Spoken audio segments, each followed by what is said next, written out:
sejam muito bem-vindos ao segundo episódio do MF Legal Talks, o podcast oficial da MF Digital Law. Aqui a gente fala sobre inovação, tecnologia e tudo que envolve o mundo jurídico. E hoje vamos falar sobre um assunto de extrema importância. Vamos falar sobre a área da saúde. E para isso estamos recebendo uma convidada muito especial. Não é isso, Adriano?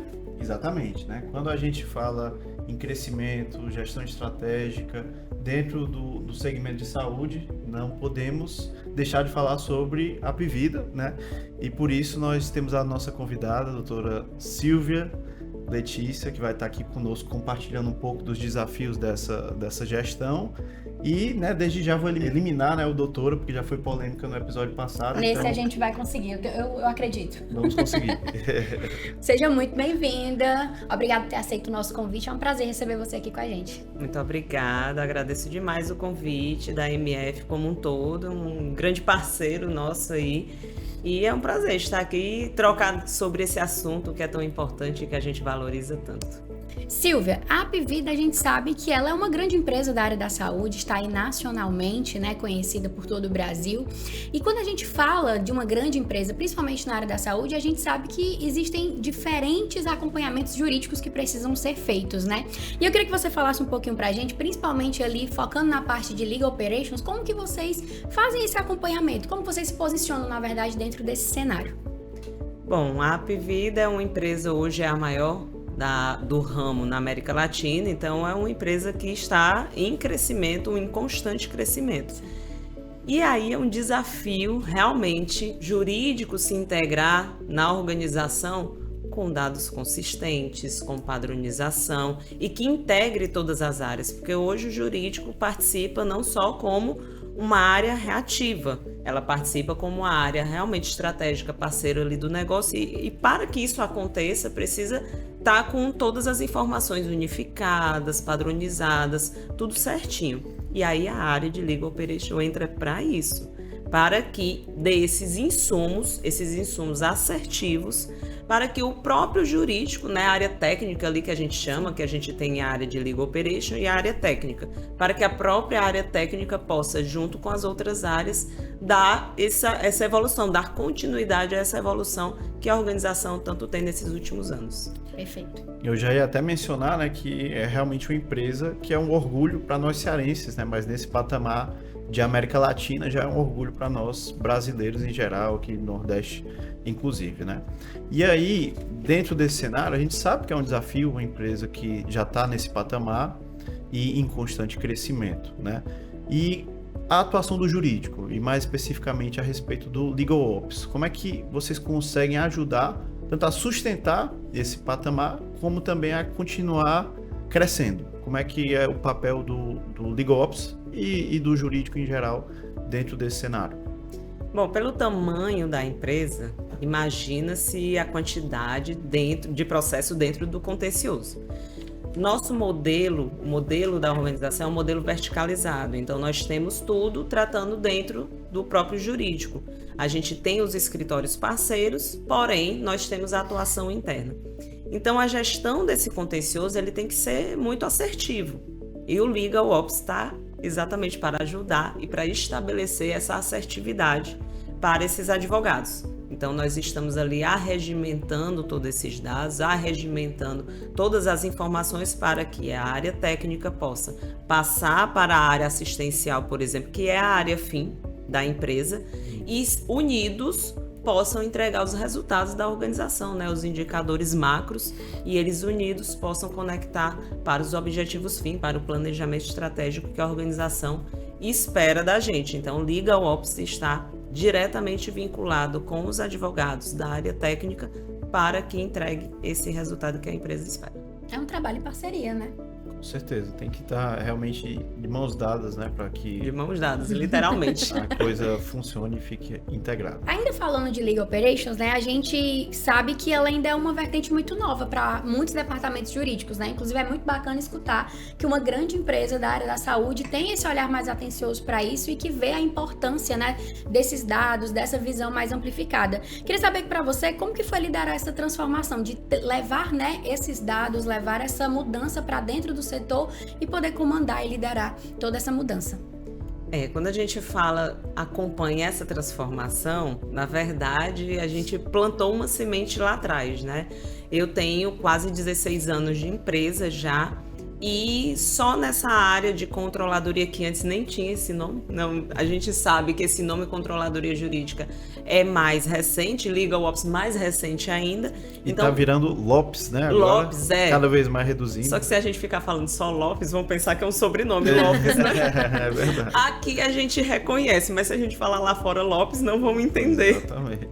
Mas lá atrás, que nem tinha esse nome, nem era controladoria jurídica, lá no caso da Apvida era núcleo administrativo, se eu não me engano, e eu comecei nesse núcleo administrativo, ele era muito incipiente, não tinha estrutura definida, não tinha um escopo. O que essa área faz? Eu brincava dizendo assim, tudo que não é judicial é dessa área. Então coloca lá que a área resolve. Mas não é bem assim, só que eu acredito que todo mundo da nossa área que passou por isso lá atrás. E aí a gente vem nesse crescimento, nesse desenvolvimento. Lá atrás, a base foi, primeiro, a estruturação dessa área, que aí foi quando ela foi efetivamente batizada, então começou a se chamar Controladoria Jurídica. E aí, no momento que ela é batizada e estruturada, já vira uma espinha dorsal ali do departamento jurídico, que era bem menor na época, inclusive. Nesse momento, eu acho que aí sim começa a evolução da área, começa a revolução do jurídico. Sim. Quando a gente começa a concentrar os dados, entender que essa área é a área responsável pela tecnologia, pelas informações padronizadas e vira ali o hub de informações. Nesse momento, a gente começa a desenvolver. Aí passa para o mapeamento de processos internos, os fluxos, né? Porque não adianta a gente ter uma área definida, um escopo daquela área definida, sem os fluxos internos. Porque, ok, eu tenho aqui da minha área Legal Ops, mas e o advogado, ele sabe o que fazer? Ele sabe que depois que ele emitir uma agenda de prazos, por exemplo, ele tem que dar baixa no sistema, coisas pequenas, né? Então, quando essa área ela foi estabelecida, a gente começou a entrar dentro da área técnica e dizer, advogado, você vai fazer isso, agora o próximo passo é esse. E assim foi. Aí a gente começou a envolver todo mundo e definir esses processos internos. A partir daí, aí lá vem a tecnologia chegando para melhorar tudo isso, né? A tecnologia ela chega mais recentemente, porque lá atrás a gente tinha um nascedouro ali, um nascedouro de tecnologia. Hoje não, porque com a inteligência artificial está tudo sendo muito rápido, muito ágil, mas naquela época não era tão difundida. E aí veio pessoas, a gente treinando as pessoas, treinando os advogados, treinando o jurídico, depois os processos internos bem definidos, ensinando, fazendo treinamento, e assim chega a tecnologia para regimentar tudo isso, e aí a gente dá esse desenvolvimento e essa cara de Legal Ops que hoje existe, que antes eu nem posso dizer que existia, mas que sim, foi a revolução nasceu dessa sementinha que a gente conseguiu plantar lá atrás. Muito interessante, porque da nomenclatura do setor a gente já vê realmente a evolução de ser aquele setor mais executor, quando era o núcleo administrativo, Isso. Vamos dizer assim, para ser hoje um setor estratégico, né? E até puxa muito para a pergunta que eu vou fazer agora, porque a gente sabe que o segmento de saúde, né? E dentro de um cenário do jurídico, do departamento jurídico, ele tem um volume alto e decisões urgentes. É realmente muito delicado cada intimação, cada notificação que chega ali para o departamento desse dia a dia. E aí eu queria entender como o Legal Operations ajudou a reduzir realmente o retrabalho, né? Conseguiu dar mais celeridade no cumprimento das decisões e outros pontos aí que são essenciais para o melhor funcionamento aí, né? E a melhor correspondência, vamos dizer assim, dentro desse cenário de alto volume. É sim um alto volume. Mas a base, eu acredito que foi a gente, primeiro, não depender da memória do advogado. Se a gente depender da memória do advogado, ele não vai lembrar, ele não vai dar a importância devida, ele vai priorizar uma peça, um recurso, um prazo a ser cumprido naquele momento. Então, a gente primeiro pensou nisso. Não vamos depender da memória dele. Vamos criar nossos fluxos. Os fluxos internos é que vão nos dar a segurança devida de fazer o que precisa ser feito. Com os fluxos estabelecidos, a gente consegue tirar o retrabalho. A gente consegue entender onde é que está o gargalo, onde é que está enganchado ali o processo interno.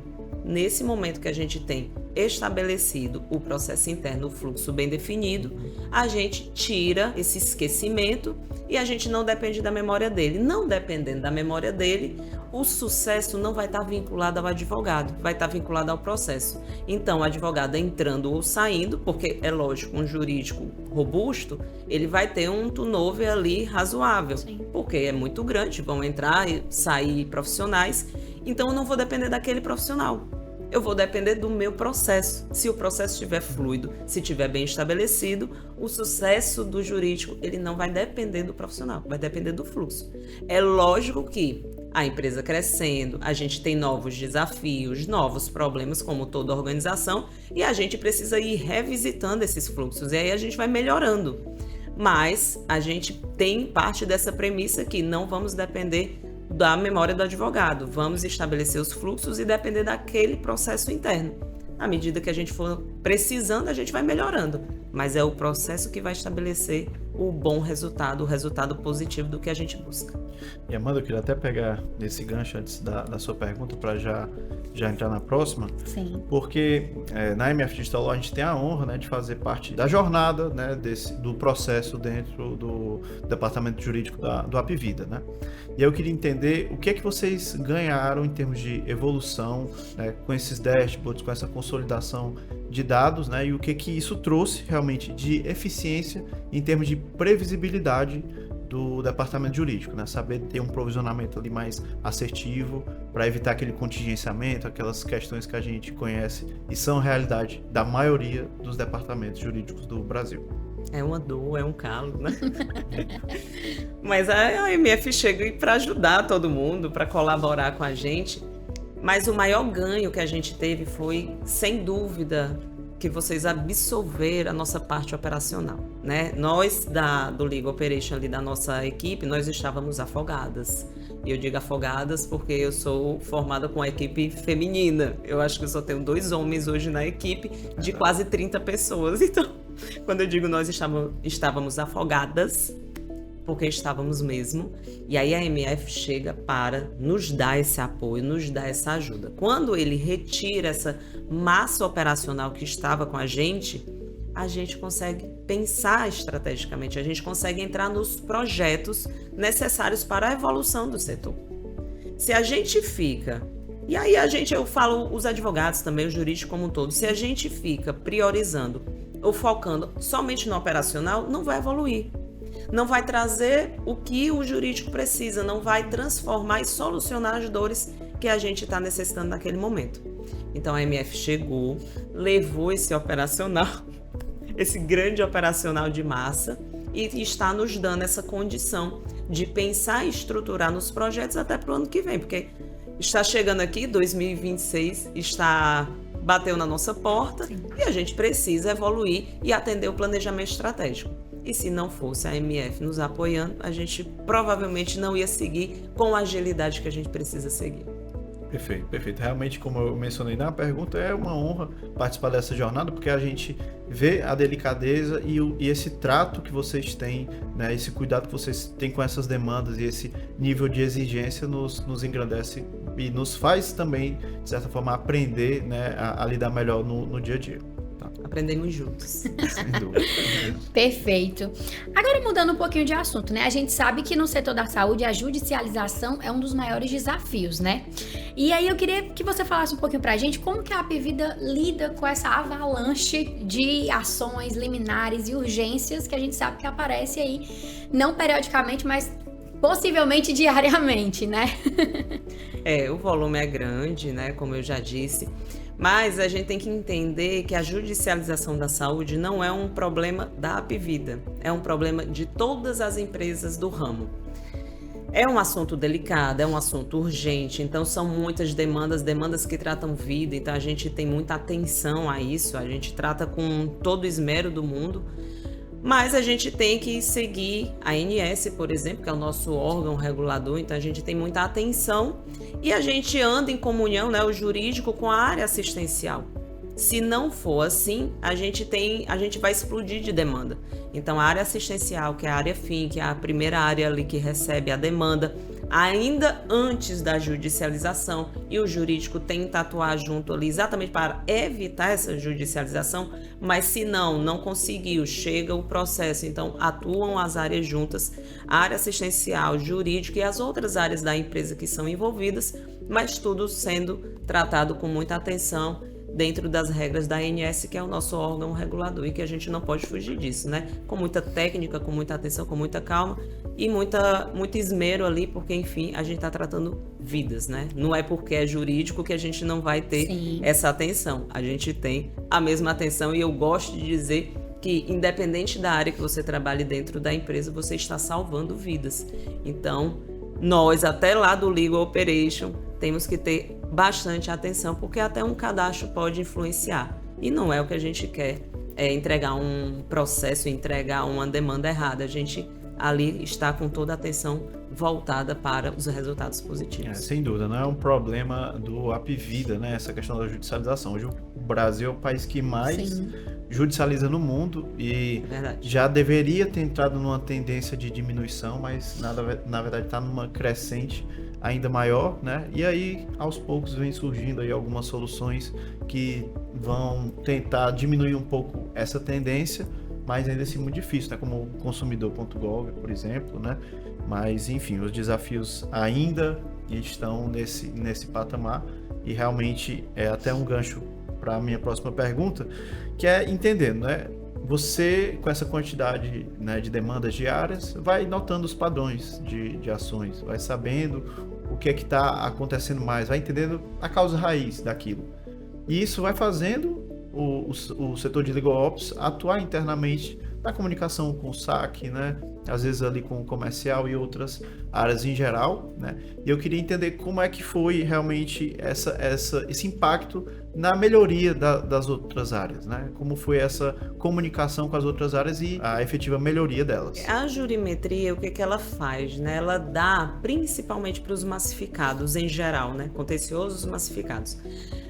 Ela dá uma luz, ela é um farol, um guia para um massificado, que a gente não consegue enxergar a olho nu. Ora, você tem ali dentro do seu sistema muitos processos, não sei, escritórios menores talvez sofram menos com isso, mas os massificados têm ali 50 mil, 60, 100 mil processos, não vai conseguir, pela memória, talvez no feeling, mas ainda não é assertivo, identificar padrões.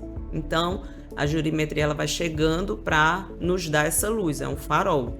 Olha, está acontecendo isso. Então, a gente consegue atuar melhor. Por exemplo, para a gente consegue enxergar qual é a região que está judicializando mais. A gente consegue enxergar também um procedimento. Está chegando mais ações daquele procedimento X. E com isso, a gente consegue ir lá na área, tentar identificar o porquê, o motivo e fazer uma atuação mais assertiva, até mesmo para a judicialização baixar naquele assunto.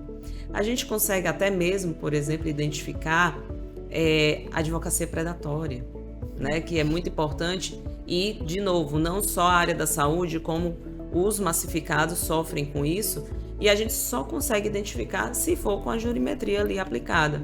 Não dá para identificar a olho nu, porque você não vai ter condições de memorizar o mesmo nome do advogado em várias ações, a não ser que seja um escritório boutique, você consegue. Se não for, é através da jurimetria que nos vai dar esse dado. Particularmente, eu sou um crítico aí da advocacia predatória, né? É difícil encontrar quem não seja, né? Porque a gente sabe que além de inundar os departamentos jurídicos de ações e aquelas demandas geralmente repetitivas, ainda inunda o judiciário, deixa tudo mais lento. Então, se tem uma pessoa realmente precisando, né, vai ter ali na frente um processo que foi captado muitas vezes de uma forma, né, irregular, né, e aí vai prejudicar a ação daquela pessoa que realmente está precisando, porque vai demorar mais, vai entrar na esteira de tratamento, né? Perfeitamente. E realmente a jurimetria dentro desse cenário, até para a identificação desse tipo de demandas, é realmente muito interessante. Eu queria entender quais são esses insights práticos, né, que vocês já conseguiram extrair, que apoiaram aí o negócio dentro do departamento jurídico, né, e nessa comunicação com as outras áreas também. Eu acho que assim, os dois que eu acabei de citar são exemplos bem claros. O da advocacia predatória, porque aí a gente consegue atuar junto com a AB, né? Entrar ali com as ações devidas, representações, o que for necessário, até para não ter mais problema nesse sentido, porque em vez de a gente dar atenção àquilo que precisa dar atenção, a gente fica perdendo tempo. Que eu digo perdendo tempo por conta de advogados que não atuam da maneira como deveriam. Então a gente consegue identificar e o pedido assistencial. Qual é o pedido assistencial que está mais sendo demandado? O que a empresa precisa ter atenção? Então a gente com essas informações consegue ir na área devida, na área responsável e atuar. Então o jurídico tem essa comunicação muito assertiva e aí traz os resultados necessários que a organização precisa. Eu queria até levantar a minha bola, porque o que acontece é que no ano de 2018, 2019 ali, a gente fez um trabalho sobre a advocacia predatória muito específico, focado num cliente nosso que era de telecomunicações, né? E aí, para esse segmento, a advocacia predatória ali faz parte ali do dia a dia das tratativas. E aí, quando a gente fez esse trabalho, nós identificamos, né, que estava tendo muito cadastro do mesmo grupo de advogados, que eram lá do Mato Grosso, atuando no Rio Grande do Norte. Olha aí. E aí foi um ano inteiro de insistência, indo de juizado em juizado lá de Natal e das cidades do interior, batendo na porta, para mostrar esse cenário, né, de inundação do judiciário. E o Dr. Paulo, de Mossoró, ele liderou o Centro de Inteligência do Tribunal de Justiça do Rio Grande do Norte. E a primeira nota técnica do Centro de Inteligência foi sobre as demandas repetitivas e a advocacia predatória. Foi muito polêmico na época, né, muito polêmico mesmo, mas teve uma repercussão nacional e o Dr. Paulo foi, se eu não me engano, para o CNJ, em parceria com o STJ, repercutir esse trabalho nacionalmente e teve um apoio de todos os tribunais do país e também de algumas OABs, né, que foi o ponto de maior polêmica. Mas é algo que a gente precisa debater e que bom que você trouxe esse ponto aí pra gente falar. E que a jurimetria que traz essa informação aí. Exatamente, exatamente. A gente estava falando de dados, né? E você mesmo citou que os dados eles ajudaram a alavancar o jurídico da Apvida, né? Que começou lá atrás com as pessoas e quando a tecnologia foi chegando, foi se transformando e hoje tem uma operação bem mais robusta. Queria que você falasse um pouquinho pra gente, Silvia, quais são os indicadores chaves que você não abre mão de acompanhar, olhando hoje para o setor jurídico? A gente tem ali... Imagino que são vários, né? Já ia dizer, a gente trabalha com vários, né?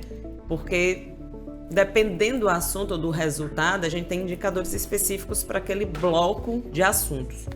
Mas acho que básicos, assim, que a gente não pode deixar de ver, é indicador de procedência e improcedência. A gente precisa entender, né, como é que está o resultado do próprio jurídico, porque a nossa atividade fim é o quê? Defender a organização. Então, se é defender a organização, eu preciso entender se está bom ou se está ruim ali, meu termômetro. O age dos processos também é um dado importante, porque aí a gente vai identificar exatamente se o processo está demorando muito ou não e por quê. Aí a gente vai entender, lá no estado tal ou lá no jurisdição tal, tá muito longo. E vai ajudar na previsibilidade também. E vai ajudar na previsibilidade. A gente, hoje, de cabeça, a gente já sabe quais são os estados, por exemplo, que são mais céleres ou não. Né? Então, a gente mapeia isso aí. E a economia processual também eu acho que é um dado importante para a gente entender qual o custo processual que a gente está tendo, porque às vezes não vale a pena. Então, é melhor entrar com acordo, ou então deixa o processo seguir, a gente deixa até o recurso final, até a tramitação final. Eu acho que esses 3 indicadores aqui é o que eu posso dizer que a gente não pode deixar de olhar. Eu queria saber sobre governança de dados, né? Como é que, diante desse volume, você consegue garantir essa consistência, né? Essa confiabilidade, né? Quando a gente fala num volume tão grande? É um volume grande.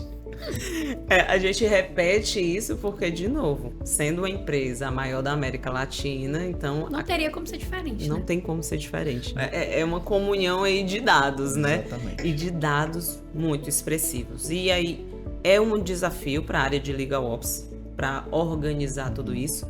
Mas a gente parte de 2 premissas muito importantes. Primeiro, absolutamente todos os dados devem estar num local único. não podem estar em planilhas diversas, separadas, ou sei lá, na agenda do advogado. Não pode. Tem que estar tudo que a gente tratar dentro do jurídico, tudo que é independente que é judicial ou administrativo ou consultivo, enfim, tudo está no mesmo lugar. É uma verdade única. Se estiver tudo lá, já derruba aí metade dos problemas. E a gente vai ter uma confiabilidade, até porque a gente passa por auditoria, a gente precisa disso. Então, tudo está dentro do mesmo lugar, vai nos dar essa confiabilidade, essa governança assertiva. E, para além disso, toda inserção de dados, tudo muito padronizado com regras específicas. Nada pode ser cadastrado de qualquer jeito. Eu gosto de brincar com a minha equipe e dizer assim, olhe, tudo é em caixa alta e sem ponto e sem acento. Pelo amor de Deus, porque aí a gente não tem como errar. Então, é a premissa da premissa da premissa que a gente tem lá para poder deixar o mais padronizado possível. Porque a gente sabe quando vai gerar um relatório, quando vai gerar um BI. Se um ponto faz a diferença, um acento faz a diferença. Se eu tiver José com acento e José sem acento, já vão ser 2 dados diferentes. Então, as 2 premissas básicas para atender esses requisitos. Tudo está no mesmo lugar, inserido na mesma fonte e tudo ser cadastrado com rigor de padronização. Senão a gente não consegue essa confiabilidade.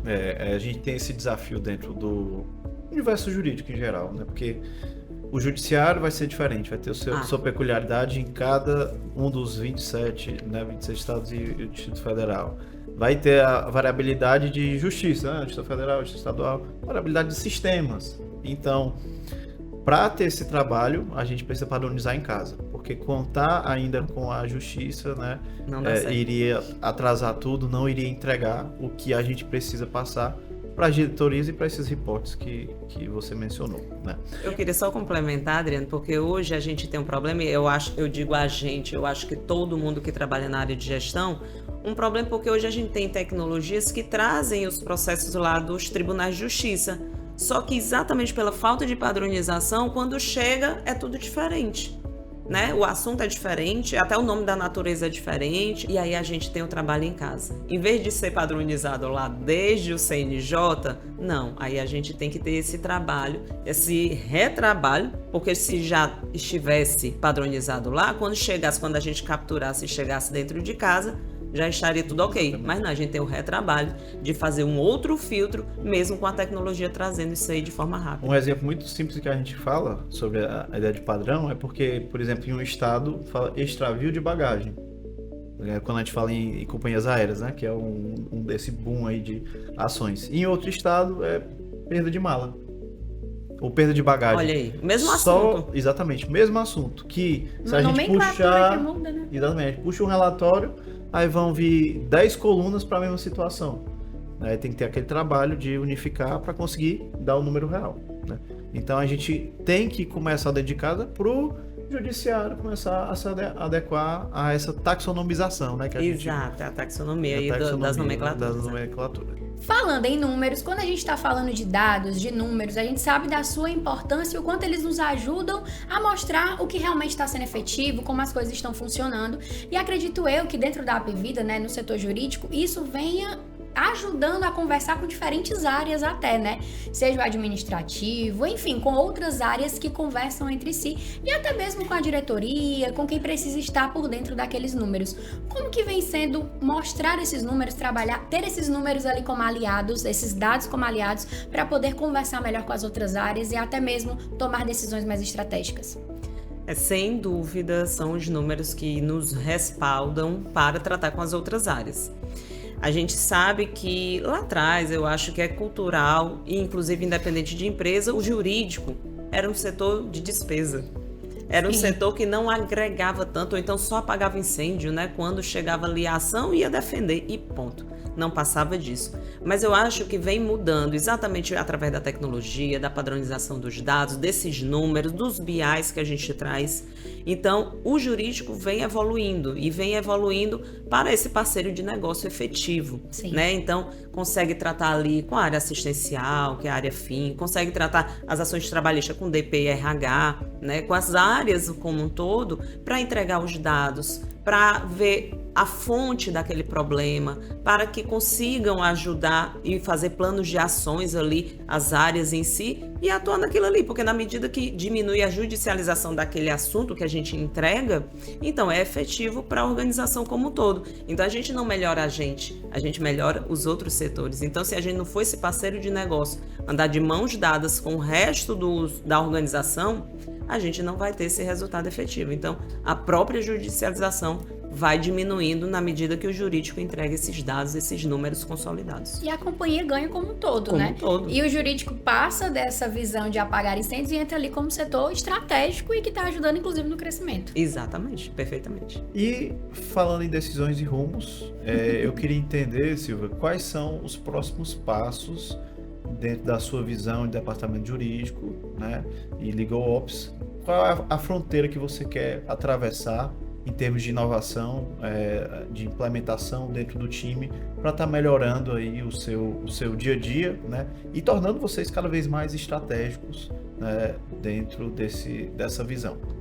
Acho que os próximos passos assim da área de Legal Ops é a expansão da área, da cultura e dessa visão. Primeiro, dentro das subdivisões do próprio jurídico, porque com o jurídico robusto que a gente tem, nós temos várias subdivisões lá dentro. Então, essa expansão dessa cultura interna, porque eu digo que o próprio jurídico é o nosso primeiro grande cliente. Então, a gente atende, não é primeiramente a organização, a gente atende os advogados que estão lá dentro com a gente. Então, a gente atendendo eles, bonitinho, perfeitinho, é lógico que o resultado vai chegar como consequência na organização. Então, para 2026, eu acredito que a nossa evolução vai ser essa expansão da área, com a entrega de automações, com a entrega de melhores fluxos, ainda mais padronização, porque enquanto mais dados, mais padronização a gente tem, mais auditoria a gente tem que fazer, tudo isso está no nosso escopo. Então, estando no nosso escopo, 2026 vai muito direcionado a isso e a aplicação de muita inteligência artificial. Porque agora eu também gosto de dizer que está no hype, a inteligência artificial, mas as pessoas querem implementar, e aí eu digo às pessoas, todo mundo da área, quer implementar para dizer que tem, mas não se estrutura antes. E sem estrutura de processo interno e pessoas treinadas, você vai gastar dinheiro e vai jogar fora. Então, a ideia é que em 2026 a gente consiga trazer essas inteligências artificiais necessárias, mas com os treinamentos devidos, com os fluxos bem definidos, e aí sim a gente consegue transformar o jurídico como um todo para dar a resposta que a organização precisa. Pois é, até um ponto interessante, porque você vai na Finalol, por exemplo, ver tudo de inovação, inteligência artificial, plataformas para gerar dashboards e outros pontos, mas se você não tiver o básico bem feito, que é desde ali do cadastro do processo, você não vai conseguir entregar nada, porque você vai ter que higienizar e sanear tudo isso para que as plataformas consigam ler essas informações, esses dados que estão inseridos. Então, um fluxo, né, de preenchimento, né, uma equipe estruturada, vão ser realmente o primeiro passo para ter esse básico bem feito e a gente conseguir utilizar essas plataformas na potencialidade que elas estão. A gente costuma dizer que tem muito departamento, né, e escritório que tem uma Ferrari, mas usa como um Fusca, porque não faz o básico, não estruturou. Não estruturou. Exatamente. E a Fenalol, ela tem essa publicidade de demandas de empresas, e aí todo mundo vai lá, monta o seu stand e vende. Mas explica realmente para aquela pessoa que está adquirindo o produto, olha, você precisa estar padronizado. Porque quando chega a tecnologia lá, ou então esse fornecedor dentro do escritório, dentro do departamento jurídico, e aí vai dizer só depois da aquisição, desestimula o próprio sócio ali do escritório, o gestor, porque é tanta coisa depois que descobre que tem que fazer, que não está feito ainda, que é o básico, que, meu Deus, gastei dinheiro à toa. Paguei uma tecnologia e não vou nem conseguir implementar, porque eu tenho que fazer tanta coisa, eu não vou dar prioridade a isso, vou dar prioridade ao prazo que eu tenho que cumprir. E aí você gasta dinheiro, é dispêndio de energia, é uma frustração que você alimenta.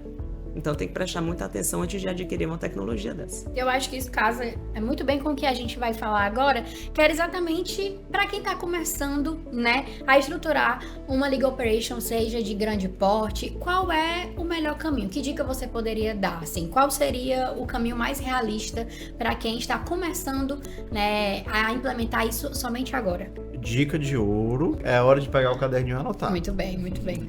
Eu também gosto de dizer que não é para ter medo, porque quando eles escutam, né, os sócios, os gestores, Legal Operation, o que é o Legal Operation? Então tá na modinha também, aí eu quero um Legal Operation. Calma, vamos começar do começo, e o começo é, como o Adriano falou, o básico bem feito. A gente precisa estruturar.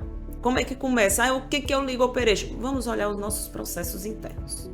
A primeira coisa que a gente tem que entender, o meu processo interno está definido, eu tenho um processo interno, porque tem gente que nem tem, está na memória. Eu tenho um processo interno, eu vou desenhar lá para entender onde é que é o gargalo. Pronto. Na medida que você tira os gargalos, você não tem mais retrabalho, você identifica os problemas, você já está fazendo papel de Legal Operation. As pessoas acham que não, mas está. Definiu isso, chama as pessoas para participar da construção. Entender a importância desses dados, treinando as pessoas, estabelecer os processos, aí você traz a tecnologia. Pronto. O básico é pensar nesse pilar, nesse triângulo, pessoas, processos e tecnologias. Você não precisa de muito. Para começar, é de pouco, é do básico, é o básico bem feito. Então, treine as pessoas, faça o mapeamento dos seus processos internos, e aí você traz a tecnologia para regimentar isso aí. Não tem segredo. O começo é esse. Fazendo o básico bem feito, dá certo para todo mundo. E agora, né? Vamos para um momento muito legal do nosso podcast, que é o nosso bate-bola jogo rápido. Né? São algumas perguntinhas rápidas que a gente vai fazendo intercalando e você responde com a primeira coisa que vem na sua cabeça. Tá bom. Pode ser? Pode. Uma palavra que define o jurídico da Apvida hoje. Desenvolvimento. Legal Ops é a ponte entre o jurídico e a organização. Maior desafio da saúde no jurídico. A alta judicialização. Maior oportunidade. Mapeamento de dados. Eu acho que o mapeamento de dados é a maior oportunidade que a gente tem hoje em dia. Impacto mais viável da parceria com a MF Digital Law. Nos dá tempo para ser mais estratégicos. Judicialização. Tendência de melhorar se a gente conseguir atuar na causa raiz das ações. Uma tecnologia que revoluciona o jurídico. Hoje eu acho que a inteligência artificial como um todo, em vários aspectos, é o que está revolucionando. Um conselho para quem quer inovar no jurídico. Pense em pessoas, processos e tecnologia. O futuro do jurídico é? É de dados. É de Legal Operation, é de BI, é de jurimetria, é disso. O jurídico, o judiciário como um todo, ele já está se preparando para esse momento, mas o jurídico ele precisa acompanhar. Então, é sobre isso. Não é mais sobre só uma ação que você vai responder. É sobre dados, é sobre BI, é sobre jurimetria, é sobre isso. Respostas rápidas, viu? Muito rápidas, objetivas aí e com certeza com grandes insights aí para todo mundo. Com certeza. Silvia, eu ia falando doutora.